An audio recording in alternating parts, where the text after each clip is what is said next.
Hello friends, நான் உங்க கனிஷ்கா. இன்னைக்கு டிசம்பர் 18 சர்வதேச குடிபெயர்ந்தோர் தினமாக கொண்டாடிட்டு இருக்கோம். ஒவ்வொரு ஆண்டும் டிசம்பர் 18ஆம் தேதி சர்வதேச குடிபெயர்ந்தோர் தினமாக கொண்டாடப்பட்டு வருகிறது. குடிபெயர்ந்தோர் எதிர்கொள்ளும் சவால்கள், உரிமைகள் குறித்து விழிப்புணர்வு ஏற்படுத்தவும், அவர்கள் சமூகத்திற்கு அளித்த பங்களிப்பை அங்கீகரிக்கவும் இந்த நாள் அனுசரிக்கப்படுகிறது. ஐக்கிய நாடுகள் பொதுச்சபையால் 2000 ஆண்டு டிசம்பர் 4ஆம் தேதி இந்த நாள் அறிவிக்கப்படுகிறது.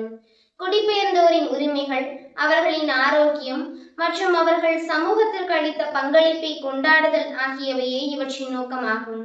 1990ஆம் ஆண்டு டிசம்பர் 18ஆம் தேதி அனைத்து புலம்பெயர்ந்த தொழிலாளர்கள் மற்றும் அவர்களின் குடும்பங்களின் உரிமைகள் குறித்து ஐக்கிய நாடுகள் சபை ஏற்றுக்கொள்ளப்பட்டதிலிருந்து இந்த நாள் அனுசரிக்கப்படுகிறது.